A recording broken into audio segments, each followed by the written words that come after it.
everyone, welcome to this, actually for David and I, it's the second webinar of the day. We had one that covered the London Open, and I can see some of you were with us then, so welcome again.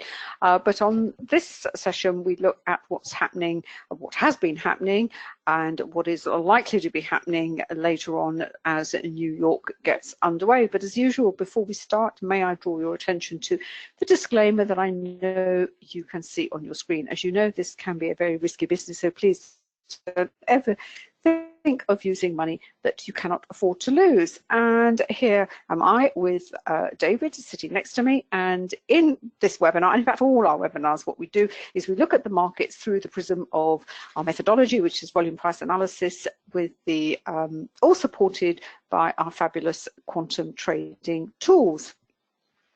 I like to say this at the beginning because it saves going through trying to explain bits and pieces as we go through the webinars. With regard to volume price analysis, you'll be hearing terms such as I said, volume price analysis, volume point of control. We talk about the relationship between price and volume and how it can help you anticipate what is likely to be happening next on the price chart, which is something really that's all we want to know as traders. I know we have people who come along to the webinars who have read the books, who understand, aware of the methodology, and some of you also come along who have our tools already. But I'm also conscious of the fact that we have a lot of people coming along who, this is all new to them.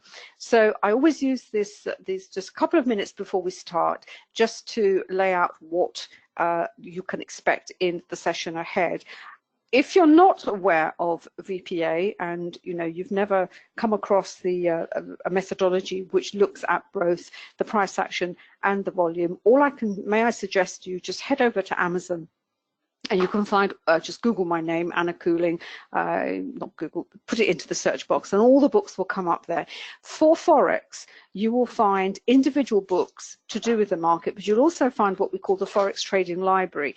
And you can see that it's made up of 4 books. They are the digital version of the books. The little box set comes to $9.99, and in the box set you will find the book that covers VPA, the book that covers VPA as it relates to the Forex market, but also crucially, once you've established the technical analysis bit of trading, of which VPA is the methodology, you really then have to understand what are the fundamental drivers for this market, the political drivers, and also what is happening in related markets. And the example I always give is, if you are looking at the Canadian dollar, you really have to be aware of what is happening in the oil market, because Canada is a huge producer of oil, and the two are very intimately connected.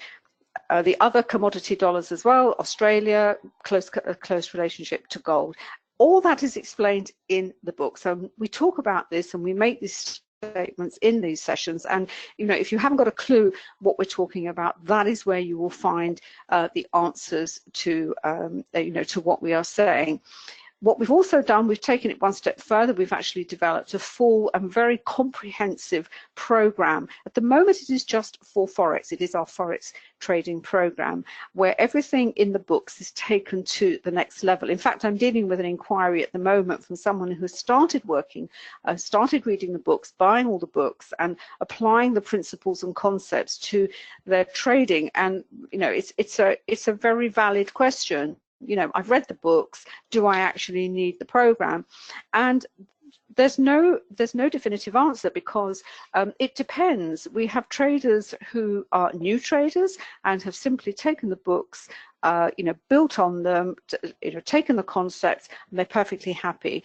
We've had experienced traders who have bought the books and then gone away and tweaked their tactics and strategies. And we've also had then new and experienced traders who bought the books but then have moved to the program, because the program also does include the indicators, but it is really a deep dive into all the all the concepts that are covered in the books. Will cover so much. The program, as I said, there's 7,000 slides that you have to go through. So that in itself tells you that there's an awful lot of content in there. But by the end of it, David and I do really believe that you will have an unparalleled knowledge on how this market works, why it works the way it does. So anything you want to add to that, David? I think that's pretty much it. So I'm sorry, I just wanted to spend a little time on that because it's a question we get asked all the time. The quantum trading indicators, applicable to all the markets, but the ones we have specific Forex ones which we use in these sessions, and David and I use them in our own trading as well. They are what we call the currency dashboard, and it's these 4 indicators here. You don't have to buy them as a dashboard. They are available on an individual basis, or you can just buy 2, or you can buy the full package. The one we always start with is the currency strength indicator, because that tells us what is happening to a currency in a particular time frame. Is it being bought? Is it being sold? Then we want to see what is it being bought and sold against or not, and that we look at the matrix. The array gives us a sense of the momentum in the move that may be underway, and the currency heat map looks at the what is happening to the currency pairs across multiple time frames. And you'll see these in action. Really, the best way to see them is to actually see them what is happening in the live markets. And there have been some fantastic moves. We had some great moves this morning, and if you've been following your charts, you will know there's been some very strong buying of the British pound and some very strong selling of the euro, all picked up by the indicators and the charts. And as I said, the indicators are from our company, Quantum Trading, quantumtrading.com. You can buy 1, a bundle, or the full package. When people ask us who maybe don't know us and just want to start, we all say, well, just start with 1. And for Forex, we always suggest start with the currency strength indicator, because if you then want to upgrade to a bundle or a full package, you always get a credit. The advantage of going for a full package is, and when you have a full package, is when we develop future indicators, they are automatically added to your package for free. You don't have to pay anything extra. The last indicator we developed was in fact an index for the British pound. You get 24/7 support, and all the upgrades to the indicators, any tweaks, changes, they're all included as well, and they're covered by a 7-day money-back guarantee. The platforms we cover: MT45, NinjaTrader, TradingView, and we are developing the indicators for TradeStation, which is absolutely fantastic and very exciting. Quantumtrading.com is where you'll find all the details and prices for the indicators. The education program is at quantumtradingeducation.com. You do get a full package of indicators with the program. If you have the package and you want to upgrade to the program, all you do is obviously pay the difference, and you select which package, which platform you would like to use. And if you've ever bought anything from us, whatever you buy, you will get a credit. And as we said, it's all you need to know to trade Forex with confidence, and it's here at quantumtradingeducation.com. That's it, David. Anything else you want to say? You want to add to that? Do you want to shut them in?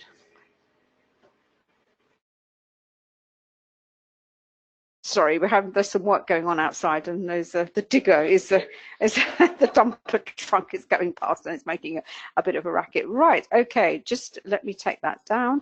We've got the charts here at the moment. What I've got up here is the Euro Aussie, because this is we were talking about it. Yeah, no. All I'm saying is David has got that on. Have you got that on NinjaTrader at the moment? Yeah. The reason I just happened to have Euro Aussie at the moment, not because we were looking at the Euro Aussie per se this morning. It was because it's a pair that I have a long-term interest in to the short side. And I was actually looking at it from the perspective of the Aussie, because overnight there was some Aussie news, and it was an example of news that came in which wasn't quite so good, was it, David, for job creation? Yeah, but the market took the opposite view, in as much that the Aussie actually went up. And it's one of these situations where it's the detail in the other releases which cause the Aussie to rise. I mean, for example, the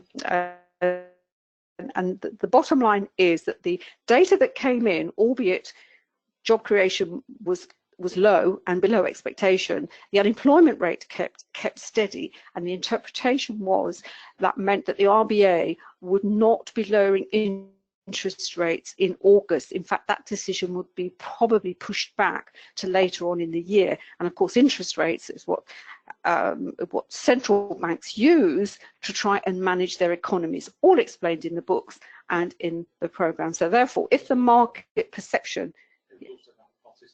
Oh, yes, and there was also one very important element of the employment data that was released overnight, and that's sort of it's called the participation level. That is the number of people who are employed on a full-time basis. Full-time employment is considered obviously a good thing. It means the jobs market is robust and healthy, whereas a market that is full of part-time jobs, if you like, zero contract type jobs, that is not perceived to be a healthy labour market. And it was that which prompted the market to react as it did. As I said, likelihood is the RBA is going to push back on lowering interest rates, well, certainly not in August. And so the Aussie went up, and as I said, and we looked at the Aussie pairs. In fact, it was the Aussie CAD you looked at. You can catch up on the recording. It's up on YouTube at the moment, so I'm not going to go over it now, which is why I've got the Euro Aussie up at the moment. But what I was going to do quickly, what I did this morning, in fact, I'm going to do very, very quickly, is having a look at the multiple time frames that I have up for the CSI, which I also on the same chart have the matrix behind it, because this tells us, so obviously if you've just come to your trading terminal now, you want to see what's been going on, and more importantly, what is there going to trade in the session ahead. If you don't focus on one or two pairs and you are on the faster time frames. So basically what we are seeing here, we've got three time frames for the CSI. I've got the hour, the 10-minute, and I've got the 6-minute. But if we look at the hourly chart, if we see here, that's 7 o'clock. That says 9 o'clock, as you say that, as you see there, but it's actually 7 o'clock because MT45 works either to the MetaQuotes server, but on my platform, to my broker, I know when it comes up 9 o'clock, it's actually 7 o'clock local time, which is actually before the London Open. And the reason the pound shot up, or in fact it was already going up ahead, at 9:30 we had the retail sales for the UK, which came in like super better than expected, and this was the reaction in the pound. But the reaction, you would almost think somebody kind of may have had maybe some advance notice of what the retail sales were going to be, and certainly the buying of the pound has been very much against the run of play for the British pound. As you know, it's been absolutely, excuse the pun, pounded over the last 8 to 9 weeks on uncertainty about Brexit. We have a new Prime Minister due to be announced. It's still another week to go. And in fact, every time the headline with Boris Johnson in saying there's a no deal, the pound has actually been sold off. So every rally has been sold off in the pound. But suddenly this morning, on the back of the retail sales, it's been a very strong move in the pound, and there's been some very nice moves on the short term basis. Whether this rally is going to end up the same as all the others and just roll over, we don't know, but the moves in the British pound have been sufficient to be able to take some very nice trades to the long side. Now the question is, well, which pound pair would you be looking to trade? And this is where the matrix comes in, because so say if you're going to have a look at all the pound pairs, which I have actually got. If you don't have a matrix, what you would have to do is you would have to put up your, you would have a profile such as this, and you have here, you see, this is just the daily chart. You've got the cable, euro, pound, you can see here, pound yen, I've got pound Swiss, and you've got the 3 commodity dollars at the bottom here against the Canadian, Aussie and New Zealand. And in fact, of all the pound pairs, there are certainly very strong moves against the Swiss and a cable as well. On my Facebook page, Forex, Learn Forex Trading, I've actually been writing about these 3 cross pairs for the pound because they've been in a fantastic downtrend. And in fact, I actually said, I think it was yesterday, I said of the three, I thought possibly the strongest move, any reversal, would probably be against the Canadian, and in fact it has turned out against the Canadian certainly today. It doesn't look very much, but given, you know, this is the extent of the downtrend that we've had on the daily chart, it's the move away from the volume point of control. Just, it's been, as you can see, it's been absolutely relentless. It was the Canadian, because the Canadians also been selling off quite heavily this morning. So this is how you have to interpret these moves in the individual currencies and how they then relate to the actual pairs themselves. And what I have here, let me just have a look at the, here we are. This is the index, the pound index, and I'm just going to move it to the daily chart. There we are.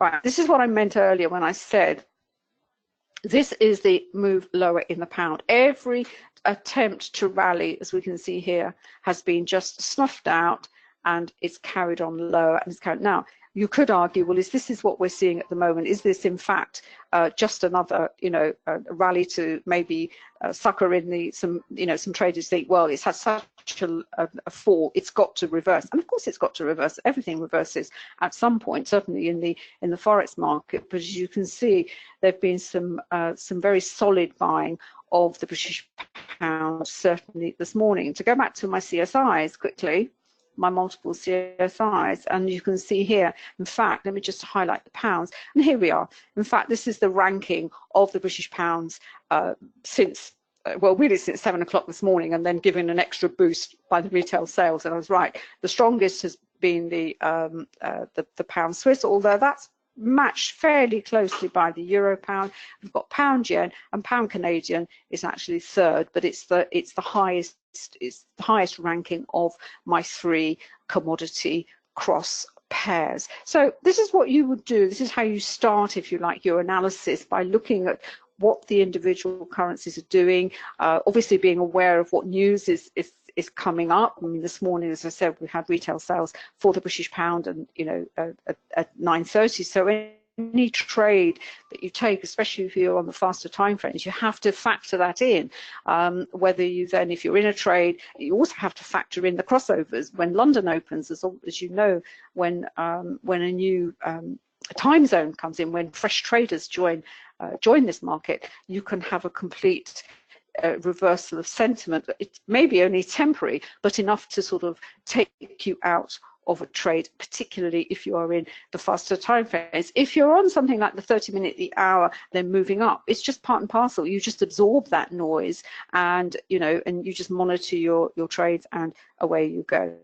So that's what we were looking at this morning. I know you want to have a look at the Euro Aussie, yeah? Do you want to say something? I'm going to pass over to David. He wants to say something, and then we'll actually move on to the charts and see what's now likely to be happening in the session ahead.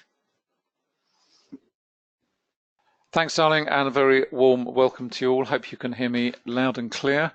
And I just wanted to jump in because this is an ideal opportunity to explain the matrix in the context of the currency strength indicator.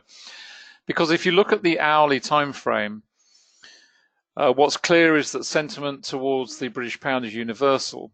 But what's also interesting on the matrix itself, once you start to look at the numbers in terms of the ranking number of where a currency pair sits, at the top of the ranking there, you've got the pound Swiss at just over 49, and you've got the euro pound at -54 down at the other end.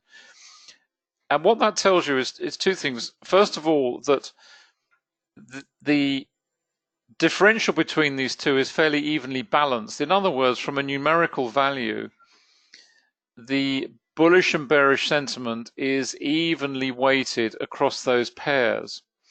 But the second thing it also tells you, the ranking ladder, if you look at the pound Aussie, for example, which is ranking at 32, which is well off, it's the 6th lowest on the ranking ladder.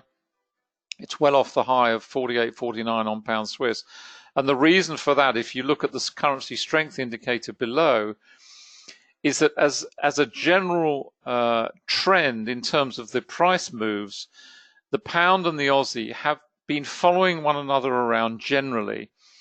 Therefore, the strength of trend in that particular pair is much weaker than the strength of trend in the pound Swiss, which is at the top, because in that case, you've got the pound, which is rising very strongly indeed, or has been over this time horizon, and that's counterbalanced by the Swiss franc, the green line, which has been selling off very strongly. And that's the reason that you see the currency pairs ranked in that way and how they appear on the ladder, because not only will the index reflect the sentiment towards a particular currency, which is part of what the currency matrix is about. In other words, is everybody in the market buying or selling this particular currency? And clearly right now, the pound is being bought across the matrix entirely. There's no differential there. There's no currency pair where maybe there's some pound selling. It's all pound buying at the moment. And that's what the matrix does. And secondly, when you start to use it frequently, you'll very quickly get a grasp of what might be considered high or low in terms of the numerical values for the various timeframes. You can see scanning across there, you have different values according to different timeframes. That's just the nature of the mathematics behind how it's calculated. But very quickly, you'll get a feeling, an intuitive feeling that, for example, on a 6-minute chart, 10 might be a high number, or 15 might be a high number. On a 10-minute chart, maybe 20 or 25, and so on and so forth. One of the things we're actually thinking of doing is actually incorporating that into the indicator. So you actually have a table, if you will, a little bit like on the currency strength indicator below, where you have the 80-20, which just gives a sense of when a currency is approaching or reaching an overbought, or indeed into an overbought state or an oversold state. So we're thinking of incorporating that into the currency matrix in some way and looking at it from a currency pair perspective as opposed to the individual currencies below. And the other thing I was also going to say is that when you look at that imbalance between the top and the bottom, for example, if you look at the 10-minute, the value on the Swiss or the Aussie CAD hopping up and down there is around about 14, whereas down at the negative level on the CAD Swiss at the other end of the spectrum, it's minus 25. So that tells you that there's much more of an imbalance there. There's more bearish sentiment than there is bullish sentiment in that particular time frame across that particular currency complex. So it's more nuanced, if you will, and you've got exactly the same situation on the 6-minute time frame as well, where you've got 7 or 8, you've got 7.5 at plus 7.5 at the top, and you've got minus 17.8 at the bottom. So it gives you a sense of, I'm trying to think of an analogy. I suppose an analogy would be very much a seesaw, where the fulcrum is in the center at 0, if you will, and then the weighting is whether you've got a more heavily bearish sentiment towards the currency pairs or a more heavily weighted bullish sentiment. And that, in a way, is another nuanced aspect of the currency matrix. So I just wanted to highlight it because it perhaps explains how we arrive at this ranking and why one particular pair is much lower in the ranking ladder when you look at it in the context of the currency strength indicator. I'm just going to pass back to Anna. And the other reason for looking at these currencies and currency pairs in multiple timeframes is obviously we've had these strong moves in certainly the pound and the euro. The pound driven by retail sales, the euro driven lower I don't think it's actual. Is it an official announcement, or is it just speculation or rumor or what have you? Something to do with the ECB's reassessment of their inflation target. It's all been a bit confusing. If you go onto somewhere like Forex Live or your newsfeed, you'll just have maybe a couple of lines on it. But for whatever reason, the market has interpreted that as somehow there's some major change to the policy towards the inflation rate by the ECB. And of course we have a change of head of the ECB with Draghi retiring, and we've got Christine Lagarde taking over, although has she actually been appointed yet? 100%. No, I don't need to know. But anyway, there's been this strong selling of the euro. So if you are trading the US session, you've had all this, quite dramatic news and, quite dramatic moves in these currencies. You now need to see, well, okay, now everything's going to shift again, because obviously we've got the US session. What is coming along in terms of fundamental news? Obviously fundamental news pertinent to the local currency for that time zone, obviously going to be the US dollar, and obviously we're going to have news that's going to affect the Canadian dollar. But whatever comes ahead is up ahead. You're always going to be in the context of obviously of what has gone before, and by looking at a currency through the prism of being overbought and oversold, where you've had this extension of price, you've had some momentum in some pairs, are they going to pull back? So are you perhaps going to be looking to trade the counter to what has been going on this morning, or is that simply just going to be a pullback, and the prevailing trend from this session is going to carry on? And this is how you have to look at this market. It is a 24-hour market, but we all join it at different times of the day. When different items of news have gone through the market. So it's a bit like a carousel that's going round and round at different speed. Sometimes it speeds up and sometimes it slows down, and what we have to do is we jump on and off all the time, and it's it is perpetual. It's perpetual motion from late Sunday evening to late Friday. And I think the carousel's a nice analogy, because it slows down, gets faster, slows down, and what we have to do is jump on and off without face planting in either direction. So a lot of decisions to make, a lot of things to take on board when you trade the Forex market. Superficially, it seems very straightforward. All you're being asked to do is decide whether something is going up or down. But in fact, there's a whole a web of complexity behind that. It's not complicated, it's just complex, and you just have to tease everything apart. Using multiple time frames as well. I've got the hour. Sometimes they use the 30-minute chart. It really does depend on, and you can see here the overextension is even more pronounced on the 30 minutes. I think possibly on my profiles I have 30 minutes, 3 minutes, and I have a renko chart, and I would be looking at that and think, oh, fantastic, that is so over on this time frame. I said, and I look at that, and I look at the pound Swiss, that's already looks like it's been moving. The euro pound is also very overextended. So this is, at this point, I would go step down, and I'm not sure I've got a pound Swiss, but I'll move over to David. David's got it there. I've got a euro pound. Let's have a look. Euro pound here. Yeah, I'll move straight over to David. And this is the sort of profile that then I would have. I have a daily chart for context. I have the 30 minutes, as I said. Let me just change the template. This is this dramatic move lower that we had following that piece of news. So in fact, this pair was driven on both sides. It's a perfect example where two items of news actually drove the respective currencies. So you had strong buying of the pound anyway because of retail sales. Then you had the news on the from the ECB, strong selling of the euro, and that's almost what you're looking for all the time, David, isn't it? You want equal drivers on either side. Asymmetric driver is sometimes not so good. So that's my 30-minute chart, and in fact it's a nice break away from the volume point of control, and this is what I would have. And in fact I'd have a CSI up here as well. On the 3-minute chart, we've had the move lower. We're now back at the volume point of control. So we're in congestion. So it's a case of perhaps now being patient and looking at my renko.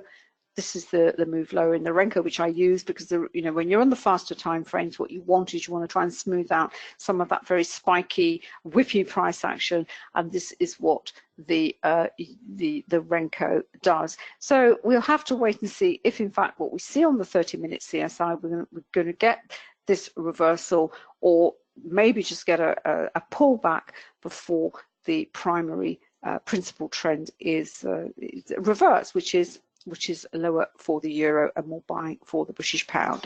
Right, shall I move over to you, because David's actually got the pound Swiss on his side, and we'll see how you can interpret the sort of price action we see on this pair and look for trading opportunities, but using Ninja Trader.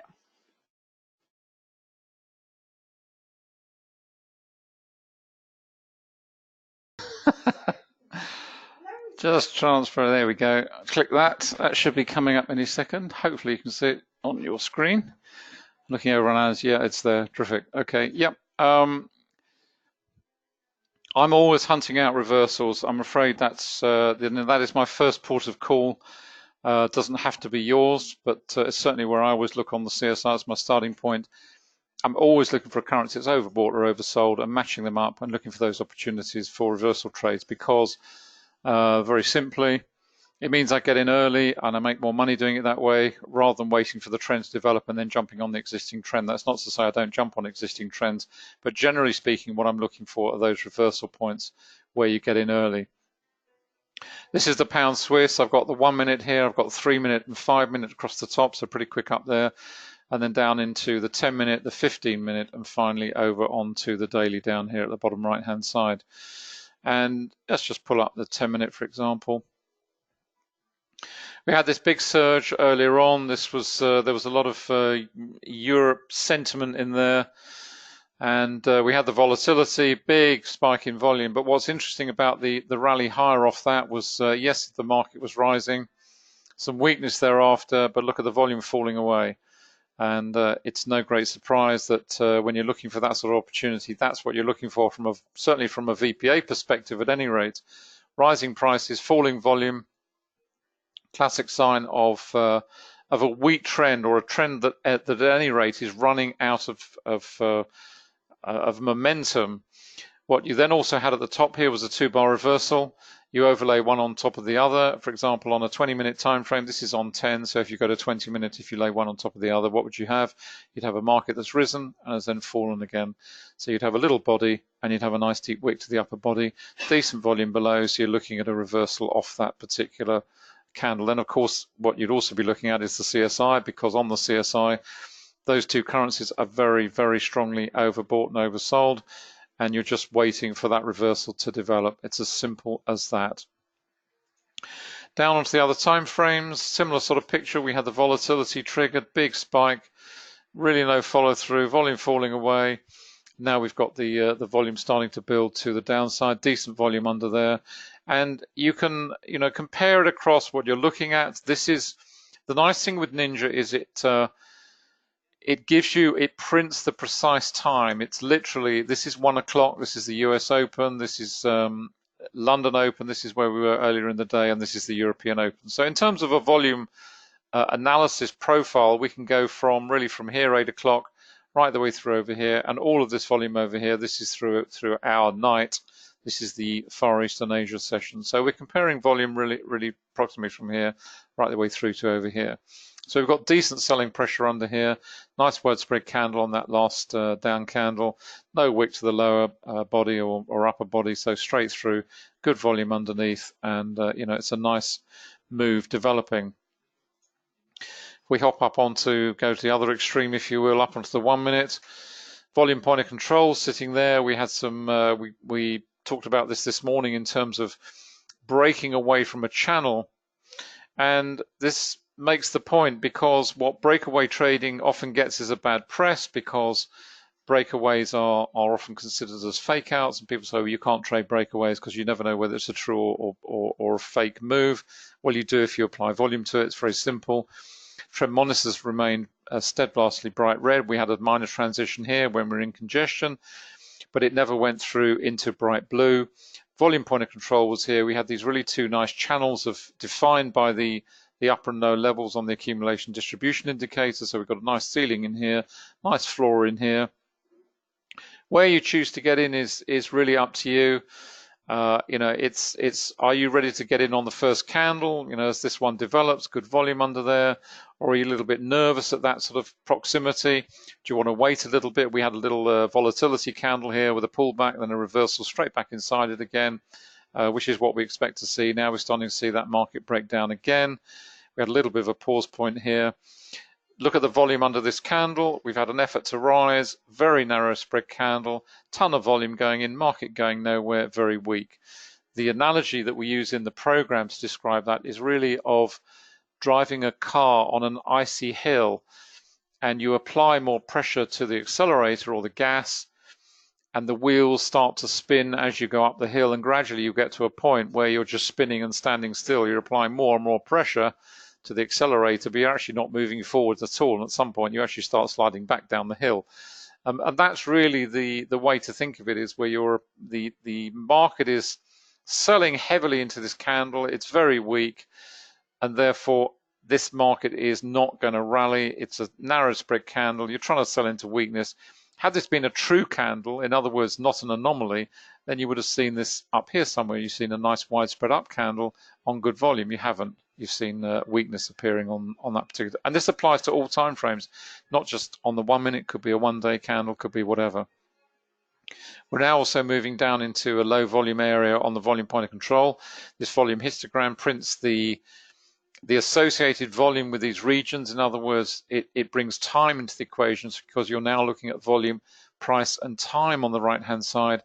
And what that tells you as a trader is that you approach these regions, then you expect the market to move through there relatively quickly, because there's nothing in the way of volume at any rate to present a platform of support, if you will, in exactly the same way of this price-based regions here present platforms of support or ceilings of resistance. Volume works in exactly the same way. Trend monitor is bright red. That's fine. It's just supporting us in our analysis. It's helping to keep us in the trade as it develops. Up onto a slightly slower time frame, the 3 minute. What's that telling us? Well, first of all, it's telling us we've got a little bit of potential support coming into play here. Relatively minor. These thicker lines here will certainly come into play. Just move that out of the way. Apologies, that's the chat box. So we're what, 8 or 9 pips away from this level here. So once we get through, if we get through this one, we've got a low volume node here, should go through that fairly rapidly. But once it gets down to this level, we've got a very strong, very well developed area of potential support coming into play. And you can see why, because we had this quite extensive congestion period earlier on. So we've got a good strong level here and another one immediately below it. So over this, 10 pips here, we've got a very strong potential area of support coming into play. And in addition to that, we've also got this huge amount of volume sitting here. So as traders, our expectation is what? It's very simple. As we get down to this level, we expect the market to congest at the very least.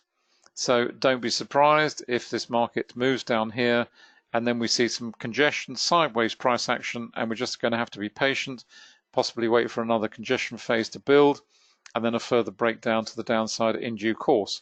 But the expectation is that the market will congest at this level. So when it does, it's no great surprise, and we're suddenly up on the 1 minute thinking, oh dear, what's happening? Why is the market not falling like a stone any longer? Well, you look at your slower time frames, in inverted commas, depending on what they may be, whether you're a 135 or 123 or 3515, whatever it is, and that will give you additional information. If we go up to 5, we get some more information. We've got this level here, which is certainly going to come into play down here. If we break through this lot, then to the downside, the volume is falling away, as you can see. We've got relatively light price-based support to come into play later. And if we get down to this level, we've got a nice low volume node before we get down to much further developed support at this lower level down the chart. That's a fair way away. In terms of trend monitor, you can see here it's bright red. That's fine. Bright red on 3, bright red transition now on 5. So we've gone through the full spectrum here. We've gone blue into darker blue, out into darker red, and now we've come out the other side into bearish red, bright red for the move lower. This is just starting to transition. You can see this trend line, which is part and parcel of the trend monitor. It's actually 2 indicators in one. You can see it on all of these. Just make those a little bigger. There we go. It just gives a sense of how far the trend has moved from this fulcrum of 0, if you will. And it also gives a sense of the strength of the trend as well, the steepness of the line, if you will. So we're moving pretty strongly here, but we haven't yet transitioned into red or even a darker red. We wouldn't expect at this stage, because this is a much slower time frame. Down onto 15. That's just reflecting things at a much more even paced, if you will. And in terms of where we're going on the 15-minute time frame, well, again, we've got the volume point of control sitting here on this time frame, and therefore we will expect to see the market congest around this period, around this price region anyway, purely because we've got the volume point of control there. And finally, up onto the daily. You know, what's been going on in terms of the daily? Well, it's very bearish. We have this extensive congestion phase, and really just makes the point that it doesn't matter whether you're looking at a 1 month or a daily, or rather a 1 minute or a daily. The concepts and principles are the same. 2-bar reversal here, very strong platform in below here, which was breached. A ceiling of resistance here. It did break through here, but never followed through. It's been tested and retested here, and now it's broken away, and we've got rising volume on the down move on these two, having a bit of a rally today. But this area that was a ceiling, was a platform rather, has now become a ceiling and looks to be capping off this rally for the pound, at any rate on an intraday basis. But longer term, very, very bearish still. Although if you go out onto the CSI daily weeklies, you may well find that you know, it's now so beaten down that it's potentially setting up for reversal, and indeed there'll be a lot of traders who'll be looking at that opportunity for sure.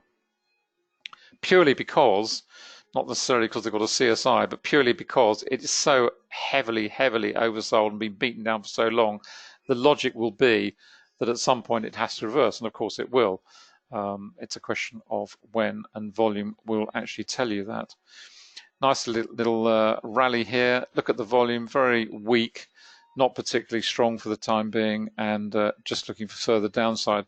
What's interesting about the 3-minute here, we've got a little wick to the lower body here. We've got some decent volume under that, so we know there's a little bit of buying coming in under that candle. So people who've made money in this trading phase, you know, they're now looking to close out. There's some buying coming in, certainly as from the volume. So if you see the market rally a little bit, it's not going to be no great surprise, because you're expecting it, because you see it in terms of the volume profile. That's what you expect to see. It comes as no great surprise to a volume trader. And a similar sort of picture down here on 10. A little bit of a rally going on. What have we got? Deep wick to the lower body. Little bit of a hammer candle, if you like, but certainly some buying in here, decent volume under there, and also we're coming into the 130. Don't think there's any major news per se for the US markets. There's no red flag. There's no red flag stuff, is there? Which is how it now. Fully fed unemployment. Yeah, it's fully fed and unemployment. So there is a little bit of data, but it's not huge. So you know, that's, again, as I said this morning, going through any news release, you've got to be aware of it. You've got to decide whether you're going to trade ahead of it. You're going to sit on your hands and wait. If you're trading longer term, then news is part and parcel. You just sit through it. That's it. You have to accept the fact, if you're on dailies and weeklies, that news will come and go, and it will appear in the price action. And you just allow for that in very wide stop losses if you're trading slower term. If you're trading intraday, then you've got to be aware of it, and you've got to make a decision. Do I trade ahead of it? How far do I trade down to it? Or do I avoid it and just wait for it to settle, and then I trade the news after it's been released? It's as simple as that. I'm going to pass back to Anna at that point. Before I do, let's just go over to let's just see what's going on here. Just these on the different time frames. That's on 5. Still buying of the Aussie. That's picked up again. Let's go up onto 10. This is the pound up at the top. This is the Swiss franc, which is the green one. And over onto 15. This is the pound again, just starting to kick down. This is the Swiss franc, rising quite strongly. And if you were to look at things like, for example, the pound Aussie, as I said earlier on, these are following one another around. So clearly there is no trend in there at the moment. And that's what the CSI also does. It also highlights, not only does it highlight which pairs to investigate and consider for trading opportunities, but it also highlights those to avoid very quickly. If they're moving together, that means they're in congestion. There may be some differential momentum between the two, but generally speaking, if they're moving around like that, there isn't going to be any trading opportunity in there. It's a congestion phase. It may certainly be one to put on the radar from a congestion perspective if you're looking for a breakaway trade, because at some point those two those two currencies will part ways. One will go in one direction and one will go in the other. At that point, a trend will develop away from congestion. So it tells you so much. Same is true, for example, if you look at the Swiss franc against the yen. They're rising together pretty much at the moment. The dollar and the Canadian here. So if you're looking at the dollar CAD, for example, as an opportunity, not much going on there in terms of 15 right now, because the two are literally following one another around. But at some point, they will break away. Just have a quick look at the currency array. This is on 5. This is on 10. And I've isolated out the euro here, and you can see basically the not only the strength of the trend for selling of the euro, what has been heavy selling of the euro, and no great surprise to see it's against the pound, because the pound has seen such strong buying, so it's down at the bottom here. But it's pretty much universal across the complex. It's just starting to move a little bit now. Let's go up onto 10. Pretty much the same picture there. Very strong trends in the euro pound. But equally, once you get to those regions, what this is also now telling you, certainly on 15, again, you can see the euro pound down here at the bottom. This solid line is signaling that this currency pair now is approaching a potential oversold situation. When it goes to bright red and the brackets are removed, and equally up here, when it goes to bright blue with the brackets removed, then that is potentially an overbought currency pair as opposed to a currency, and therefore one certainly to look at on the chart and consider for further investigation. When it's these darker colors, that is merely telling you that it's approaching a potentially overbought, and equally you get an approaching oversold down at the bottom here. So that's what the currency array does. It gives you this information about the strength of the trend. It gives you information about the sentiment. Is the sentiment universal? Are we seeing universal selling of the euro? Pretty much, yes. But now we're starting to see maybe just perhaps a little bit of a lifting of the euro CAD and also the euro Swiss maybe as well. So let me just pass back to Anna at that point.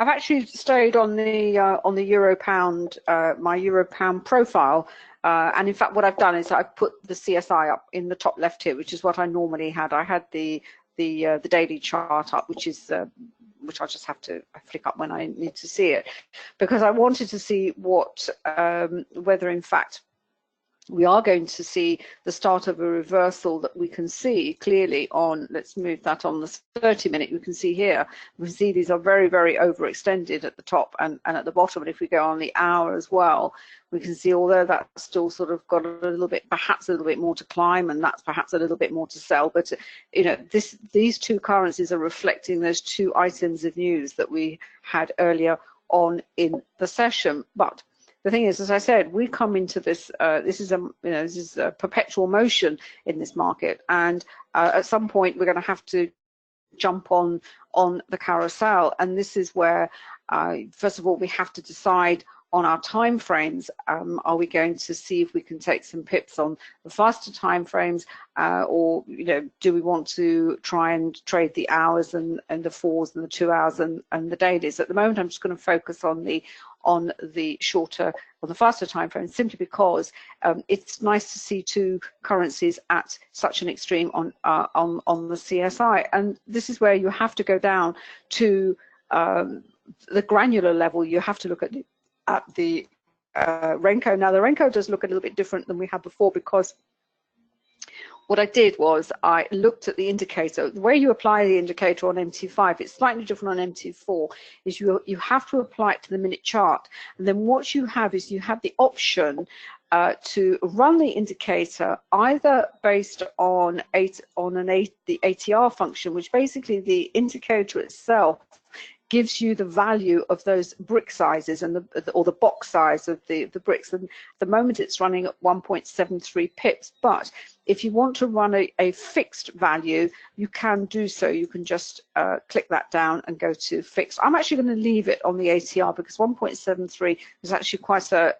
it's quite a fast value. It's a small value, and the bricks are going to be form fairly quickly. I'm also experimenting at the moment, and I've got a couple of things set up on other charts where looking to use renko on slightly slower time frame, maybe the hourly chart. And here it's a case of, well, what do you set the brick size to? And I've been playing around with some higher values, and hopefully I'll have something to show maybe in a couple of weeks' time, because what we're asked, a lot of people trade this market still have full-time jobs, and whilst it's great to be able to trade the faster time frames, because this market moves so fast all the time, and you can take advantage of the moves that are precipitated by fundamental news, the crossover periods. There's some fantastic potential trade. You do have to stay, fairly close to your screen, or have access to, what is happening in your account. And then at the other end of the scale, you have, well, okay, well, I look at the daily charts and the 4 hours, but then the problem there can be that I know you can trade micro lots, but you still do have to have some, not huge amounts of money in your account, and it'd be nice to do something in the middle, somewhere where you can perhaps use a combination of time frames, perhaps use something like a renko, wait for a setup. You do have to be a little bit patient and wait, then just put it on, and I wouldn't say forget about it, but just leave it to run and allow something like the renko to sort of run the trade for you. And that's what I'm looking at the moment. Anyway, this is very much on a faster time frame. So that's how you apply the indicator on MT5. Let's get that down. What happens is, this is what the end result is. Now, as you can see here, we've actually tweaked the indicator in such a way that you have the option to either attach standard indicators, moving averages, whatever you wish to do, or you can apply our quantum tools. And the quantum tools, certainly the trend dots, the trend monitor, work exceptionally well with the renko, and they actually give you, I'm not going to say almost, entry and exit signals and holding on signals, but they will certainly highlight those points on the chart that you say, do you know what, that is probably, going to be, probably give me a potential trade. Always use it in conjunction with a time-based chart. Now, what we were looking at here, we were going to see whether, in fact, this was going to carry on lower, and it's been sitting on the volume point of control here, sitting in congestion. We've had the move lower, and now we are waiting. And in fact, whether the reversal that is being highlighted on the 30-minute chart is actually going to start, because like all trends start from reversal points. They start from a reversal point, and at a reversal point, most traders sometimes mistake that a reversal is like a V shape. It goes down and then rushes back up. Well, it doesn't. What it does, price action tends to, it moves strongly in one direction, and then it will congest. Then you have an accumulation phase. You will have a pause point. You may have a phase where the market is suddenly in balance. It's had the dramatic move lower or higher, and it then is range bound. We talk about the volume point of control being the fulcrum of the market. You could also see it as the market being at that particular moment in balance. There's no particular desire to move this strongly in one direction or the other. So that is what we're waiting for at the moment. And the entry to wherever it was going to go, either up or down, I would use something like the renko. And in fact, here we're already seeing potentially a change in the trend monitor. It goes into this in between color, away from this congestion phase. But the actual, if you like, the actual point potentially is an entry point. It would be a combination of seeing what is happening on the CSI. So let's go down to a very fast CSI here.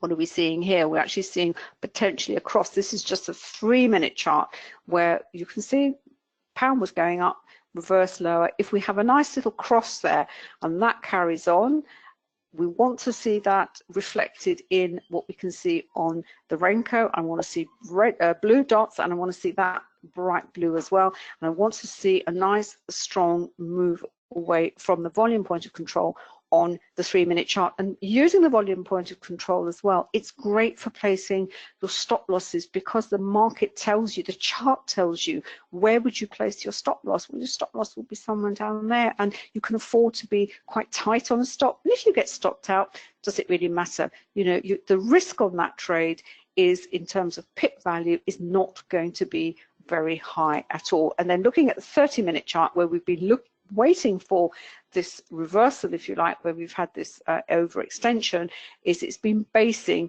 on this sort of support line here. But what's also interesting is the move lower was accompanied by a degree of volatility. As you would expect, volatility was triggered here in that move. Then we had another volatility candle. Then we had an effort to rise here, but it's the volume wasn't very high. It had a wick to the bottom of that candle, but it kind of told us it wasn't going to go very far. It carried on lower. This is the candle which is quite important, because what we have here, it triggered the volatility. We have buying coming in at the bottom of that candle. We've got a wick. We had a retrace to within the spread of that candle, and now it's wanting to move higher. But it all signaled, really all picked up originally from the 30-minute and the hourly CSIs. Let's have a look. So coming along and, you know, joining this you know, the markets at these different times, you have to sort of know what's gone on, what is going on at the moment, and, you know, hopefully potentially see what is likely to be happening you know, in the session ahead. And don't forget, of course, anything with the British pound, you have got the London fix later on at about 4 o'clock. So, you know, you've got a window of what, a couple of hours, David, where perhaps you've got more volatility. And we've got a euro index as well to tell us, to help us on our way. Oh, this has changed, there we are. And we have a pound index similarly here. Let's change that to, I've got 5 minutes and 5 minutes. So as I said, you have all the tools, the information is there, you simply have to put it together. And, you know, but you may, given that it's been in congestion for some time, you know, you may get a sort of an effort to move, and then it just carries on sideways. And then, you know, you look at your CSI, you think, well, you know, nothing's going to happen there. Or you could put a limit order in and see what happens, and go and investigate another pair. So let's have a look at the 30-minute here. And certainly, is the pound Swiss still moving, David, on your side? It's yeah, it's had a little rally. It's picking up, down again. Yeah, it's had a little rally. Certainly it's moved there. So you go down to let's have a look at the 4 minute here. Yeah, we've got and as you can see why, it's because it had a little cross. You've got the pound sort of turning down slightly, and the Swiss going back up, and it's going back down again. So this little micro moves in these trends. There's a nice buying of, looks like the Aussies being bought again. Well, certainly you've got some selling in the New Zealand dollar. And I look at the US dollar, which is interesting. That's sort of going down. Well, it's not really, you know, strong direction one way or another. But when the two lines are moving in parallel, so you've got the New Zealand and the US dollar there, that is telling you that you know, range bound, moving sideways, not enough of, you know, not enough divergence, if you like, between the two currencies to give us a chance of a half decent move. And I think I'll just stick with the euro pound, see what happens really. Or it could just be nothing's going to happen, it's going to move sideways, as we can see here on the 30-minute, within the spread of this candle. When you've had volatility, it can be a bit of a grind, the subsequent candles, and you almost have to wait until they clear the top or the bottom of this candle. A volatility candle itself gives you another perspective on support and resistance. And of course, what we want to see lots of volume coming in here, lots of lots of wicks to the bottom of the candle, telling there's lots of price support. And as you see, it all starts in the faster time frames and the renko. The renko, if you know, it just makes life so stress-free. It really, really does. It just, look at the charts, look at the renko look at the indicators, and you know, pick your moment to jump onto that carousel. Are you taking notes, dear? I am. He's taking notes. My goodness. Have I said something new? Oh, I know what I came with this morning. So another definition of the volume point of control. We call it the fulcrum of the market. We call it the market imbalance, but it's actually what it is. It's volume over time. It's the amount of, if you like, the transacted volume over a period of time. And what I have here, sorry, I just want to, I've actually moved the histogram to the left of the chart, which you can do, but because I wanted this a little bit clearer over here, but you can actually have it on the other side. Now, the good news about this is, if you can see on the histogram here, this is volume, this is the greatest volume over time at this point on the chart. Now, what's really interesting here, that if it clears, if it gets up beyond this level here, beyond these two pivots, what we have is a low volume node here, created when we had this very dramatic move lower on volatility. But if it gets here, my expectation is that it will go there fairly fast. So what the VPOC also does, looking at the pattern of the histogram, it also gives you a view of how fast or how difficult it's going to be for price to move through a region on the chart. And what you want is, when you have these what are called low volume nodes, the expectation is it's going to move through fairly quickly. Anything else you want to add to that, Dave? No, that's it. That's it. Fine. And I'll just be patient and wait, which I'm afraid, you know, for me is will be a first, won't it? So unlike David, I don't have a lot of patience. Right. Anything else you want to say to that? No, the pound Swiss is. Do you want to move back to you? Do you want to cover the pound Swiss? I'm just going to move you back to David, and you can wrap up as well. Wrap up on the pound Swiss. Just flick this over for you. Just see where we're going. Let's show my screen. There we go. Let's move that out of the way. There we are. And we were talking about re-entries a little bit earlier on. If you're not comfortable on taking reversal trades, if you're looking for an opportunity to jump into a trend, you know, these sorts of candles, this is quite a strong example. But where you get these rallies, you've got a lot of volume under there. The market's tried to rally, big wick to the upper body. You know, that is not looking particularly strong following that particular candle. So if you're looking for an entry into a trend that's already underway, you know, these are the candles to look for. Sometimes they come like this. Sometimes they come after a period of congestion. Then you'll get one at the end, maybe decent volume underneath. Sometimes they come on very low volume. Market tries to rally in a very weak response to the rally. And you know, it's another pickup into the momentum lower. You can also see trend monitor's bright red here. We had a little bit of a pause point here. Now we've gone back to bright red again, bright red on 5, and this is now well into transition as well on the 10-minute time frame, which is nice. Just confirming that we're starting to, you know, see that sentiment ripple through across the time horizons of our multiple time frames. And finally, down onto 15 here, you can start to see the trend monitor here is again transitioning now away from the bullish and starting to move into the bearish. The trend monitor works on the renko in exactly the same way. It just takes a slightly more considered view of the chart it's looking at, and it helps to keep you in, because that's the key to this business, is staying in. Once you've got a decent position in the market and you've made some money, you want to maximize that. You want to stay in to take the maximum you can from that particular move before it runs out of steam. And the trend monitor has been designed to do that. And with the trend line, you can see it here. Now it's starting to dive below the fulcrum here on that particular time horizon. We're below here, a little bit flat there, diving strongly here, a little bit flat on this one for the time being, and it's diving down to the midpoint here on this particular time horizon as well. So, you know, it's all there. It's just a question of being patient, waiting for the trades to come, deciding what your tactical approach is going to be to the market, and then applying volume price analysis supported by the fantastic tools we've developed for ourselves, for traders around the world. We have 20 years experience of trading between us, so we have 40 years between the two of us. Been doing this for a long time. So it's just passing that information on to you, and also the indicators as well, which we use every day, I have to stress. That's us done for now. I hope you've enjoyed it. Thank you so much for coming along today. We do appreciate the time you spend with us. And we will be back in, what's the time now? We will be back at 3 3:15 our time, which is roughly an hour and 25 minutes from now. So if you're coming along to that one, that's on the index futures and commodities, basically futures trading on NinjaTrader. You're more than welcome. Look forward to seeing you there. If not, enjoy the rest of the trading day, and we will see you again next week. So thanks so much, and see you soon, and bye for now.